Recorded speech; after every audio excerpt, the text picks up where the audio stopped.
नमस्कार साथियों, जय हिंद, वंदे मातरम। एक बार फिर से आप सभी का बहुत बहुत स्वागत है आपके अपने YouTube चैनल एग्ज़ाम ट्रिकी में, जहां पर दोस्तों आज हम बात करेंगे RCI रजिस्ट्रेशन की। क्योंकि आप सभी को पता है कि भैया RCI रजिस्ट्रेशन सभी को करना होता है और RCI रजिस्ट्रेशन कब करना होता है इस पर हम लोग बात करेंगे। और अगर हम बात करेंगे कि आपके पास कौन कौन से डॉक्यूमेंट्स होने चाहिए और फीस कितनी होती है, संपूर्ण जानकारी लगभग RCI रजिस्ट्रेशन से संबंधित जो जानकारियां हैं आपको इस वीडियो में ही मिल जाएगी। क्योंकि RCI का जो आप लोग रजिस्ट्रेशन करते हो उसको हम लोग कहते हैं RCI का CRR रजिस्ट्रेशन। CRR नंबर जो होता है वो आपका जो RCI के द्वारा है आपको दिया जाता है और तभी आप कहीं पर भी किसी भी स्पेशल एजुकेशन के स्कूल, कॉलेज या जो आपके स्पेशल स्कूल्स हैं वहाँ पर आप पढ़ा सकेंगे। क्योंकि ये जो आपका RCI रजिस्ट्रेशन है ये सभी को करना अनिवार्य होता है। अगर आपने डिप्लोमा किया हुआ है या अगर आपने DED किया है या अगर आपने BEd किया है, अगर आपने RCI से संबंधित कोई भी डिप्लोमा या डिग्री ली हुई है तो आपको RCI में रजिस्ट्रेशन करवाना होगा, जिसको हम लोग RCI CRR रजिस्ट्रेशन कहते हैं। CRR को कहते हैं हम लोग सेंट्रल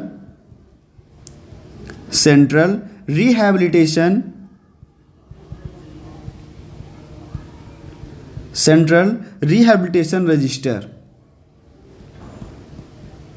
ये इसका फुल फॉर्म होता है और ये रजिस्ट्रेशन भैया करवाना होता है। इसकी जो RCI की वेबसाइट पर फीस रहती है वो 1000 रुपये फ़ीस रहती है इस रजिस्ट्रेशन को करने की।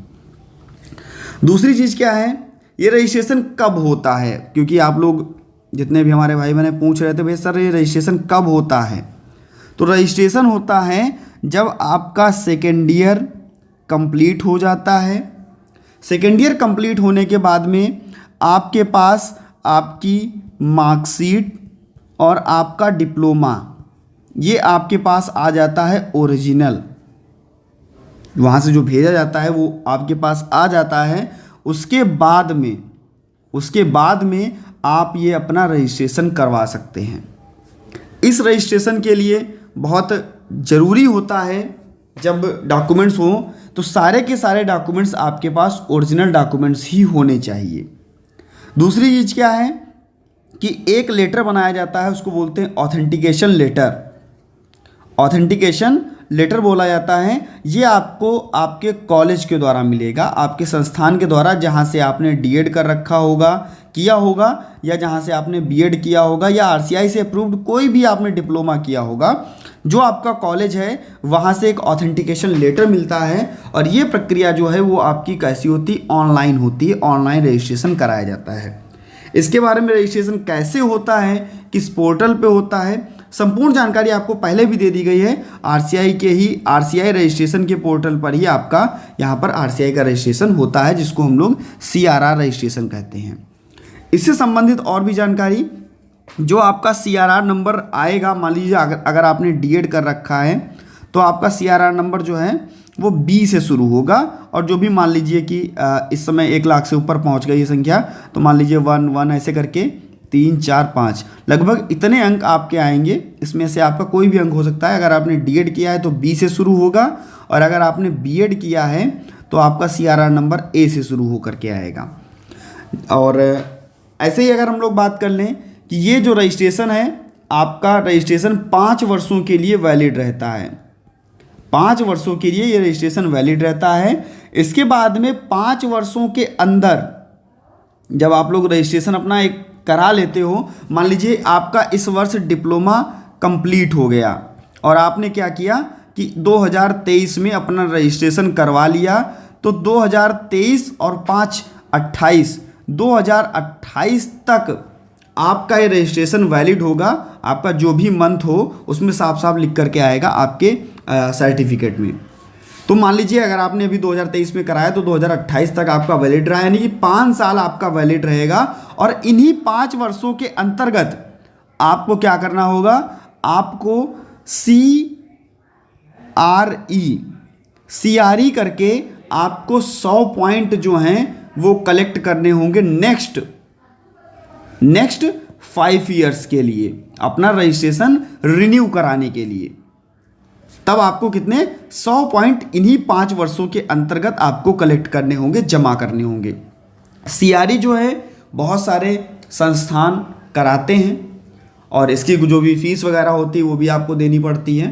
तो ये आपको 100 पॉइंट जो हैं वो कलेक्ट करने होंगे सीआरई करके इन्हीं 5 वर्षों के अंदर। मान लीजिए अगर आपने 2024 में कराया तो 24, 5, 29, 2029 तक जो भी आपका मंथ होगा वहाँ तक आपका वैलिड रहेगा। और इन्हीं 5 वर्षों के अंदर आपको क्या 100 पॉइंट कलेक्ट करने होंगे जब आपको सीआरई करनी होगी। और सीआरई की भी जानकारी, कहाँ सीआरई हो रही है, कैसे हो रही है, जितनी भी जानकारी मुझे मिलती रहती है मैं आपको देता रहता हूँ। सीआरई ऑफलाइन और ऑनलाइन दोनों तरीक़ों से होती है। जो भी फीस वगैरह होती है वो आपको कॉलेज को देनी होती है जहाँ से आप लोग सीआरई करते हैं। ऐसा कोई ज़रूरी नहीं है कि आपने जहाँ से अपना डिप्लोमा किया है वहीं से सीआरई करें, ऐसा कोई ज़रूरी नहीं है। कहीं से भी आप लोग, भारत में कहीं से भी आप लोग सीआरई कर सकते हैं, कहीं पर भी सीआरई हो रही हो। तो दोस्तों इतना आप लोग समझ गए होंगे। और आरसीआई का जो रजिस्ट्रेशन है उसका स्टेप बाय स्टेप अब जितने भी हमारे भाई बहन, क्योंकि इस वर्ष जो भी आप लोगों का रिज़ल्ट आएगा, रिज़ल्ट आने के बाद में मैं आपका जैसे ही आपकी मार्कशीट आ जाएगी उसके पहले स्टेप बाय स्टेप आप लोगों को बता दूंगा कि कैसे कैसे आपको रजिस्ट्रेशन करना है और कौन कौन से डॉक्यूमेंट्स मेनली आपके वही हाई स्कूल, इंटर और आपका डिप्लोमा के, आपका फर्स्ट ईयर का, सेकेंड ईयर का और आपका डिप्लोमा, 3 चीज़ें। अगर आप एचआई से हो तो आपका 4th सेमेस्टर का लगेगा क्योंकि लास्ट वही होता है। और अगर आप आईडी से किए हुए हो तो भैया आपके पास केवल फर्स्ट ईयर, सेकेंड ईयर और आपके पास डिप्लोमा, ये 3 चीज़ें आपको मिलेंगी। और एचआई वाले बच्चों को फर्स्ट सेमेस्टर का मिलता है, सेकेंड सेमेस्टर का मिलता है, थर्ड का मिलता है और 4th का मिलता है और डिप्लोमा मिलता है। ये 5 चीज़ें जो हैं वो आपको मिलती हैं जो आप एचआई से जो कोर्स कर रहे हैं। वीआई वालों को भी आई थिंक मुझे लग रहा है 3 चीज़ें ही मिलती हैं, फर्स्ट ईयर, सेकेंड ईयर और उनका डिप्लोमा। तो दोस्तों जितने भी हमारे भाई बहन हैं यहाँ पर जुड़े हुए हैं, अगर आपको टेलीग्राम ग्रुप से जुड़ना है जिसका नाम है exam tricky for special education, आप जाकर के वहाँ पर जुड़ सकते हैं। लगभग 12K का परिवार वहाँ पर आपको देखने को मिलेगा। और चैनल पर पहली बार हैं, सब्सक्राइब करने के बाद में बेल आइकन में ऑल का ऑप्शन प्रेस कर लीजिएगा। एक बार सभी मित्रों तक वीडियो को शेयर कर दीजिएगा। वीडियो अच्छी लगी हो तो वीडियो को लाइक कर दीजिएगा। और भी कोई जानकारी आपकी हो तो आप लोग कमेंट सेक्शन में पूछ सकते हैं, लेकिन वीडियो को सही से अगर आप देख लेंगे तो मुझे नहीं लगता कि आप लोगों को इससे संबंधित कोई और भी जानकारी लेनी होगी। मिलता हूं दोस्तों नेक्स्ट वीडियो में नई जानकारी के साथ में। बने रहिएगा आपके अपने चैनल एग्जाम ट्रिकी पर। धन्यवाद।